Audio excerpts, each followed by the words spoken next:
नमस्कार, प्रखर राजपूत को देख रहे हैं आप। आज तारीख 10 दिसंबर साल 2025 और इजराइल, फिलिस्तीन, लेबनान समेत पूरी दुनिया की खबरों के साथ एक बार फिर से आपके सामने हाजिर हुआ हूं। इस वीडियो में हम आपको बताएंगे कि अमेरिका के रक्षा मंत्री ने यमन के साथ एक ऐसा समझौता किया था शायद कि जिसको लेके अमेरिका के सैनिकों की जिंदगी खतरे में आ गई थी। यानी यमन की हूतियों के ऊपर जो हमला होने वाला था वो सीक्रेट जानकारी लीक कर दी थी अमेरिका के रक्षा मंत्री ने। अब इस मामले में बड़ा खुलासा हुआ और यकीन मानिए जब ये खुलासा हुआ तो अब कयास लगाए जा रहे हैं कि अमेरिका के रक्षा मंत्री का इस्तीफा आ सकता है। और अगर ऐसा हुआ तो आने वाले टाइम में अमेरिका के ऊपर भी पूरी दुनिया में कोई विश्वास नहीं करेगा। और साथ इस वीडियो में हम आपको बताएंगे कि गजा के अंदर इस समय कुदरत का ऐसा जलजला आया हुआ है कि इस जलजले के अंदर शायद हजारों जिंदगियां चली जाएंगी। सेम वही कुछ होगा जो काम इजराइल ने किया। अब शायद कुदरत भी वही काम गजा के लोगों के साथ करना चाहती है। अब ऐसा क्यों कह रहा हूं, इस वीडियो को आप देखिए, आपको डिटेल पता चलेगा। वहीं आज चाइना के साथ रशिया के फाइटर जेट देखे गए हैं और चाइना के साथ जब रशिया के फाइटर जेट देखे गए हैं तो अमेरिका और जापान में खलबली मची है। लेकिन ताजुब की बात यह है कि अंधभक्त मंडली न जाने क्यों खुश है। कायदे से अंधभक्त मंडली और भारत देश को भी परेशान होना चाहिए, लेकिन परेशान होने की जगह पे हमारे जहां के लोग क्या कुछ कर रहे हैं इसको जब आप जानेंगे तो जानने के बाद आज आप हैरान हो जाएंगे। और मिडिल ईस्ट से भी कुछ बड़ी खबरें हैं जिनको हम डिटेल में एनालिसिस करेंगे। यानी यकीन मानिए आज की जो खबरें हैं बहुत ज़्यादा अहम है, बहुत ज़्यादा इंपॉर्टेंट है। इस वजह से वीडियो को लास्ट तक जरूर देखिएगा। चैनल पे नए हैं तो वीडियो को लाइक करके, चैनल को सब्सक्राइब करके अपना प्यार जरूर दीजिए। और साथ ही क्या आपने इस चैनल को सब्सक्राइब कर लिया है? अगर कर लिया है तो हाँ लिख दीजिए कमेंट में, और नहीं किया है तो ना लिख दीजिए, लेकिन कुछ ना कुछ कमेंट जरूर कर दीजिए ताकि हम भी पता कर सके कि हमारे चैनल को देखने वाले कितने हमसे जुड़ चुके। तो आप लाइक सब्सक्राइब करते रहें, कमेंट करते रहें, तब तक एक एक करके हम आपको खबरें बताते हैं। और सबसे पहली, सबसे बड़ी और सबसे अहम जो खबर निकल के सामने आ रही है दोस्तों, वो अमेरिका से आ रही है। अमेरिका जिसको पूरी दुनिया का सबसे महफूज देश माना जाता है। यह कहा जाता है कि अमेरिका के पास दुनिया में सबसे ज्यादा पैसा है, सबसे ज्यादा टेक्नोलॉजी है। अमेरिका के लोग अपने देश के लिए बड़े लॉयल हैं, लेकिन इन तमाम चीजों में हूतीस ग्रुप ने सेंध मार दी है। सीधा सीधा सेंध मारी है। कैसे, आपको डिटेल में समझाता हूं। दरअसल अमेरिका के जो डिफेंस मिनिस्टर है जिनका नाम है पीट हेग्से ने हूतीस के ऊपर होने वाले हमले से चंद मिनट पहले ही एक वीडियो वायरल कर दिया था। और इस वीडियो में उन्होंने बताया था कि वो हूतीस के ऊपर हमला करने जा रहे हैं। अब अगर किसी ट्विटर या फिर व्हाट्सएप या फिर फेसबुक पे ये वीडियो वायरल होता तब तो समझ में आता है कि भाई गलती से इन्होंने जोश जोश में कर दिया। लेकिन इन्होंने जो वीडियो शेयर किया था ये सिग्नल ऐप से किसी को भेजा था, और भेजने के बाद जो प्लान था वो फेल हो गया। आलम ऐसा था कि अमेरिका के जो सैनिक थे उनकी जिंदगी भी खतरे में आ गई थी। यानी अमेरिका हूतीस के ऊपर हमला करने जा रहा था। इससे पहले घंटों पहले डिफेंस मिनिस्टर ने यह जानकारी सिग्नल ऐप से किसी को भेज दी, और भेजने के जस्ट बाद जब हमला हुआ तो अमेरिका के सैनिक ही वहां पे मारे गए। और इसी के बाद फिर जब जांच पड़ताल शुरू हुई तो पता चला कि इस पूरे प्लान फेल्योर में डिफेंस मिनिस्टर का बड़ा योगदान था, और उन्होंने सेंसिटिव जानकारी घंटों पहले ही लीक कर दी थी। और इसी को लेकर अब अमेरिका में बवाल मचा हुआ है। रिपोर्ट से निकल के सामने आ रही है कि अब डोनाल्ड ट्रंप इनसे इनके इस्तीफे की डिमांड कर सकते हैं। यानी अमेरिका का जो रक्षा मंत्री है वो खुद अपने देश के साथ गद्दारी कर चुका है। और किसके लिए? यमन के हूतीस के लिए। तो क्या यमन के हूतीस का जो लिंक है वो अमेरिका के अंदर भी लग गया है? क्या यमन के हूतीस ने अमेरिका के अंदर अलग अलग जगहों पे अपने एजेंटों को बैठा रखा है? अब इसका जवाब आने वाले वक्त में आपको जरूर पता चलेगा। इस वजह से आप इस चैनल पे अगर नए हैं तो जुड़ जाएं, क्योंकि हम कभी न कभी इस मामले में नया खुलासा करके आपको बताएंगे। खैर, इधर ये तमाम चीजें दोस्तों चल ही रही हैं। इधर बड़ी अपडेट निकल के सामने आ रही है अमेरिका के ही खास दोस्त जापान के हवाले से। जापान के पास इस समय चाइना मुस्तैदी के साथ घुसता चला जा रहा है, और इसको लेके जापान काफी टेंशन में है। जापान ने अमेरिका से मदद मांगी, कहा कि भाई साहब मदद करो। अमेरिका कह रहा है कि ठीक है, परेशान न रहो, हम देखते हैं हम क्या कुछ कर सकते हैं। इसी दौरान कल की बात है, और इस खबर ने पूरे उस इलाके को हिला के रख दिया है कि जापान के पास बाकायदा चीन के जो यस्सी बॉम्बर है वो देखे गए। जापान के समुद्र के पास जो यस्सी बॉम्बर है वो देखे गए, और थोड़ी दूर जब ये प्लेन उड़ते हैं तो अचानक से इनको चाइना का ही J-16 ज्वाइन कर लेता है। अब यहां तक तो खबर ठीक थी कि भाई जापान और चाइना के बीच तलखियात हैं, दोनों के बीच तलखियात हैं, तो चाइना डराने के लिए अपने फाइटर जेट को भेज रहा है।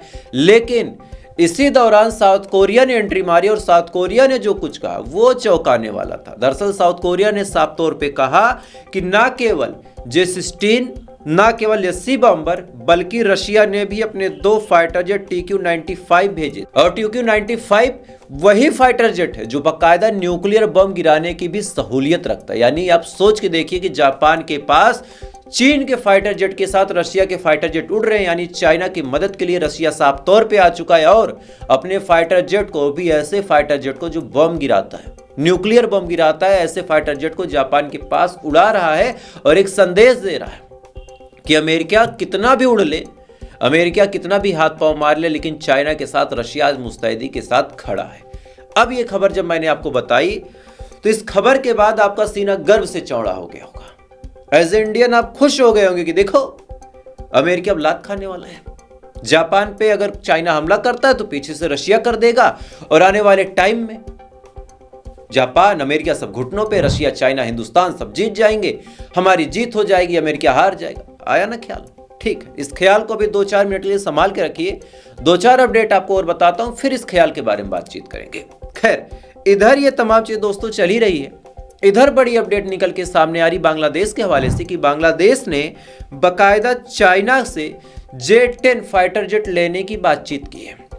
बांग्लादेश इतना सा देश है, उसने भी J-10 फाइटर जेट लेने की बातचीत कर ली है और साथ ही इधर ये बातचीत कर ही रहा है। इधर इटली की एक कंपनी है लियोनार्डो के साथ भी बातचीत कर रहा है बांग्लादेश। आप सोचिए, भारत और बांग्लादेश के ताल्लुकात कैसे हैं आपको बताने की जरूरत नहीं, आप खूब जानते हैं। आए दिन बांग्लादेश भारत को धमकी देता है, आए दिन उल्टा सीधा बोलता है, आए दिन कहता है कि हम हमला कर देंगे, हम पश्चिम बंगाल को अपने में मिला लेंगे, ये तमाम चीजें करता है। उसके बाद ये चाइना से J-10 ले रहा और इटली से। सोचिए, मेलोनी और मोदी कितने अच्छे दोस्त हैं, कितने अच्छे। बीच बीच में तो आपने सुना भी होगा कि मेलोनी और मोदी को मिला के एक हैशटैग बनाया गया जिसको मेलोडी कहा गया। उस इटली की लियोनार्ड कंपनी से बाकायदा बांग्लादेश ने LOI यानी लेटर ऑफ इंटरेस्ट साइन किया है और कहा है कि हम आपसे आपका टाइफून फाइटर जेट लेंगे। टाइफून फाइटर जेट बांग्लादेश ने ये ले लिया। अब आप सुनिए पाकिस्तान का हाल। पाकिस्तान इस समय फिर से जो UNF है वहां पे पहुंचा है और IMF से साफ तौर पे जब पाकिस्तान ने मदद मांगी और कहा है कि हम मदद चाहते हैं, तो ताजुब की बात आप सुनिए कि भारत चाहे जितनी बड़ी बड़ी बातें कर ले, भारत की सरकार चाहे जितना बड़ा दावा कर दे और बता दे कि भाई साहब पाकिस्तान को पूरी दुनिया में कोई पूछ नहीं रहा है, पाकिस्तान की औकात देखो, पाकिस्तान तो बेइज्जत हो रहा है। लेकिन ताजुब की बात आप सुनिए कि IMF ने फिर से कह दिया है कि वो पाकिस्तान को ज्यादा नहीं 16,000 करोड़ का लोन देगा। अब जाहिर सी बात है कि 16,000 करोड़ का लोन अगर चाइना के कहने पे या फिर किसी और देश के कहने पे पाकिस्तान को मिल रहा है IMF द्वारा, तो IMF ने ये जांच पड़ताल की होगी और ये पता किया होगा कि क्या पाकिस्तान लोन चुका सकता है। भाई हमारे देश की मीडिया कुछ भी प्रोपोगेंडा बताए उससे हमको नहीं मतलब, लेकिन हर चीज का एक प्रोटोकॉल होता है। आप किसी को भी पैसा देते हैं तो आप एक चीज नजर में रखते हैं कि क्या ये पैसा मेरा लौटा पाएगा, और अगर नहीं लौटा पाएगा तो पैसे के बदले हम इससे क्या ले सकते हैं। गलत कह रहा हूं तो बताइए। अब सेम चीज है कि भाई साहब अगर IMF पाकिस्तान को लोन दे रहा तो उसको पता है कि पाकिस्तान से लोन वसूला जा सकता है। 16,000 करोड़ का लोन मिल गया और पाकिस्तान इससे अब हथियार बनाएगा और तमाम वो चीजें बनाएगा जो भारत के लिए खतरा है। अब 3 खबरें मैंने आपको बता दी। पहली खबर पे आप खुश थे जिसके बारे में मैंने आपसे बातचीत की। दूसरे खबर को आपने ओके समझा कि ठीक है बांग्लादेश की इतनी हैसियत नहीं है, बांग्लादेश हमारा क्या उखाड़ लेगा।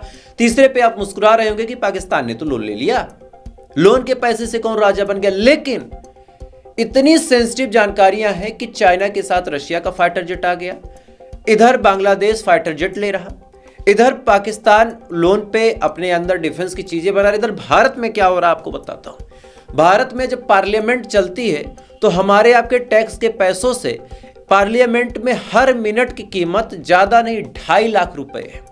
यानी पार्लियामेंट में हर मिनट 2.5 लाख रुपए खर्च होते हैं। और अभी 2 दिन पहले पार्लियामेंट में वंदे मातरम पे बहुत व्यापक चर्चा हुई, 10 घंटे चर्चा हुई। मुंह में डाल के ये कहा गया कि वंदे मातरम बोला जाए, वंदे मातरम बोला जाए, मुसलमान वंदे मातरम गाएंगे, ये है वो है। 10 घंटे चर्चा हुई, यानी 1600 मिनट चर्चा हुई। 1 मिनट की कीमत 2.5 लाख रुपए है, तो जितनी देर चर्चा हुई 10 घंटे के हिसाब से आप जोड़ लीजिए कि कितने पैसे लगे, भारतीय रुपए में कितने पैसे लगे। आप खुद कन्वर्ट करके कमेंट करके मुझे बताइएगा। और इसको लेके एक सिंगर है विशाल, उन्होंने क्या कुछ कहा वो आप सुन लो। हेलो भाइयों और बहनों, बड़ी खुशखबरी की बात है आपके लिए। कल हमारे पार्लियामेंट ने, इंडिया के पार्लियामेंट ने 10 घंटे वंदे मातरम पे बहस की। वंदे मातरम जो कि एक बहुत मशहूर और चहीता देश गीत है, जो कि बंकिम चंद्र चटर्जी ने लिखा है। लोग इसे बहुत चाहते हैं। इस पे बहस हुई पार्लियामेंट में, और इस बहस की वजह से मैं आपको बता दूं, इंडिया की बेरोजगारी का प्रॉब्लम सॉल्व हो गया, इंडिगो वाली प्रॉब्लम सॉल्व हो गई है, एयर पोल्यूशन की प्रॉब्लम सॉल्व हो गई है। इमेजिन 10 घंटे एक पोएम पे डिबेट हुई है। इन बातों का जिक्र तक नहीं हुआ, लेकिन ये बातें सब इस डिबेट की वजह से सॉल्व हो गई हैं। ये डिबेट जो आपके टैक्स के पैसों का 1 मिनट पार्लियामेंट में 2.5 लाख रुपया कॉस्ट करता है, 10 घंटे मतलब 600 मिनट, काउंट कीजिए। इस वीडियो में आप साफ तौर पे देख सकते हैं कि किस हिसाब से एक्टर विशाल ने तंज कसा, और तंज गलत नहीं कसा। अब इतनी तमाम चीजें आपको मैंने क्यों बताई, असल खबर की तरफ चलता हूं। चाइना ने भारत के साथ अपने ताल्लुकात बेहतर करने के लिए अब ऑनलाइन वीजा की सुविधा दे दी और कहा है कि चाइना से भारत में या फिर भारत से चाइना में किसी को आना हो तो ऑनलाइन वीजा अप्लाई करे, ऑनलाइन ही मिल जाएगा, उसको ज्यादा परेशान होने की जरूरत नहीं है। इस पे भारत सरकार ने एडवाइजरी भी जारी करते हुए कहा कि अगर किसी को चाइना के दौरे पे जाना है तो जाए, लेकिन थोड़ा सा एहतियात के साथ जाए। ये 2 चीजें आपने सुनी। अब मेन खबर सुनिए।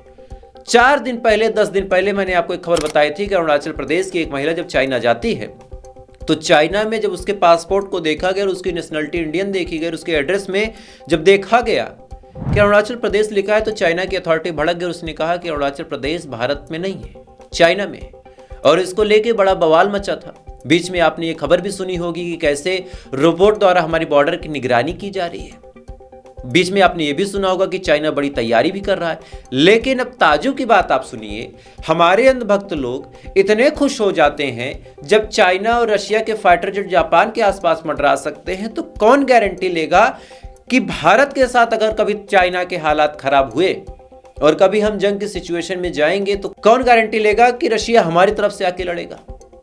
मैं ये नहीं कह रहा कि वो चाइना की तरफ से लड़ेगा, 1 मिनट को मान लेते हैं कोई चाइना तरफ से नहीं लड़ेगा, जबकि चाइना के साथ लड़ने में उसका ज्यादा फायदा, चूंकि चाइना के पास पैसा ज्यादा है, चाइना के पास टेक्नोलॉजी ज्यादा है, चाइना के पास एडवांस चीजें ज्यादा है। भारत के पास क्या है, जनसंख्या, उतनी जनसंख्या चाइना की भी है, तो भारत ऐसा क्या दे देगा।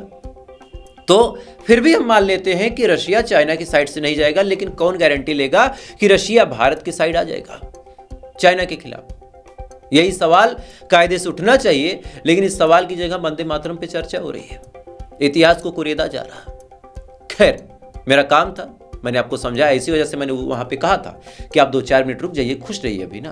अब ये सवाल आपसे पूछ रहा हूं, आप इसका जवाब दे दो कि अगर भारत और चाइना की लड़ाई हुई तो क्या रशिया के फाइटर जेट उधर से नहीं उड़ सकते, और अगर उड़ेंगे तो फिर हमारी साइड से कौन है, यही सवाल है। और हमें हमेशा से ही किसी की साइड की जरूरत होगी या फिर हम खुद मुस्तैदी के साथ तैनात होंगे। बहरहाल कोशिश हमारी जारी है। आज रिपोर्ट निकल के सामने आई है कि इजराइल की जो लेजर बीम है, जिसके बारे में ये कहा जाता है कि इजराइल की लेजर बीम हवा में ही हर चीज को मक्खन की तरह पिघला देगी, वो लेजर बीम भारत को भी मिल सकती है, इजराइल के साथ डील हो सकती है। इसी साल 2025 के दिसंबर महीने में इजराइल उसको ऑपरेशनल तौर पे ले लेगा। इसी साल 2025 में इजराइल अपने अंदर लेजर बीम डिफेंस सिस्टम को तैनात कर लेगा, और उसके बाद इजराइल के ऊपर किसी भी देश के लिए हमला करना नेक्स्ट टू इम्पॉसिबल हो जाएगा। तो भारत को मिलेगा नहीं मिलेगा या आने वाले वक्त की बात है, लेकिन भारत की रक्षा मंत्रालय इसमें जुटा हुआ है। खैर, अब मिडिल ईस्ट की खबरों की तरफ चलते हैं, और मिडिल ईस्ट से सबसे बड़ी खबर निकल के सामने आ रही इस समय दोस्तों कि मिडिल ईस्ट के अंदर बाढ़ आई है। मिडिल ईस्ट के अंदर इसमें इराक है। अनाडोलू की रिपोर्ट अपनी स्क्रीन पे आप देख सकते हैं। कॉपीराइट की वजह से इसका वीडियो मैं आपको नहीं दिखा सकता, लेकिन वीडियो आप देख सकते हैं कि किस हिसाब से इराक के अंदर 2 लोगों की बाढ़ की वजह से मौत हो गई है। अब आप सोच के देखिए कि इराक के अंदर घर है, तमाम चीजें, वहां पे जब मौत हो रही तो गाजा के क्या सूरत हाल होंगे। अब आपको टाइम्स ऑफ गाजा के हिसाब से गाजा का एक वीडियो दिखाता हूं कि किस हिसाब से जो टेंट है वो चू रहे हैं, पानी कैसे रिस रहा। पहले वीडियो देखिए।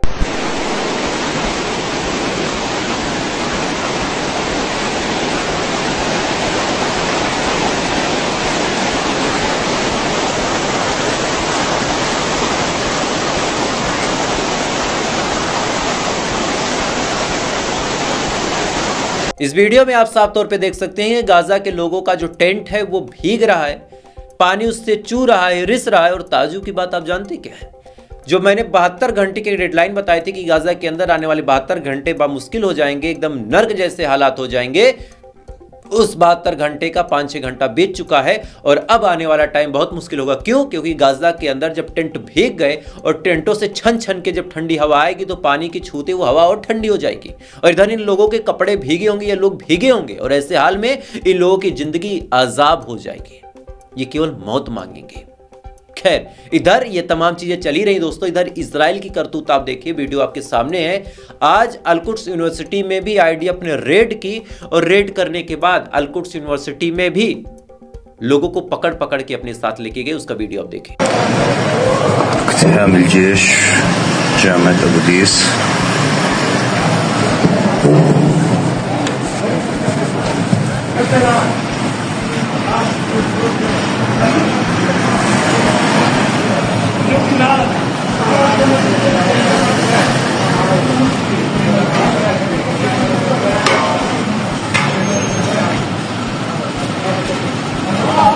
इस वीडियो में आप साफ तौर पे देख सकते हैं कि किस हिसाब से अल-कुद्स यूनिवर्सिटी में बाकायदा इजराइल की फौज घुसती चली जा रही है और बाकायदा इजराइल की फौज वहां पे रेड करके लोगों को मार के वहां से अपने साथ लेके जा रही है। अब ऐसा क्यों हो रहा है, इसका एक्सप्लेनेशन इजराइल की आर्मी ने नहीं दिया, लेकिन द टाइम्स ऑफ गाजा के हिसाब से ये वीडियो मैं आपको दिखा रहा हूं। किसी यूजर ने इसका वीडियो बना के शेयर किया, ये वीडियो सोशल मीडिया पे वायरल हुआ। उसके बाद द टाइम्स ऑफ इजराइल ने इसको वेरीफाई किया और वेरीफाई करने के बाद यहां तक बात आ जाके पहुंची है।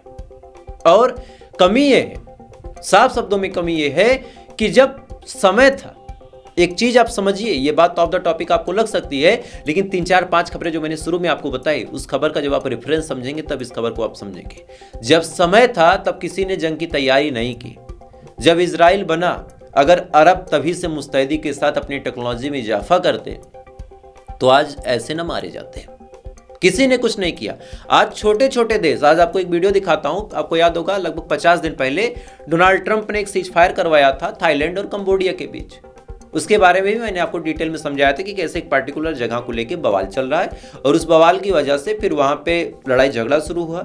उस टाइम ट्रंप को पीस प्राइज की ऐसी भूख थी कि उन्होंने कहा कि भैया मैं सीज फायर करवा दूंगा। उसके बाद बीच में पड़े, धमकी उनकी दी, सीज फायर हो गया। लेकिन अब ट्रंप को तो नोबेल पीस प्राइज मिला नहीं, इस वजह से धमकी काम आई नहीं। ट्रंप ने भी कहा छोड़ो, हमसे क्या मतलब, भाड़ में जाएं। और इसी के बाद आज कंबोडिया ने थाईलैंड के ऊपर फिर से बड़ा हमला किया। हमला कितना इंटेंस लेवल का था, वीडियो पहले देख लें।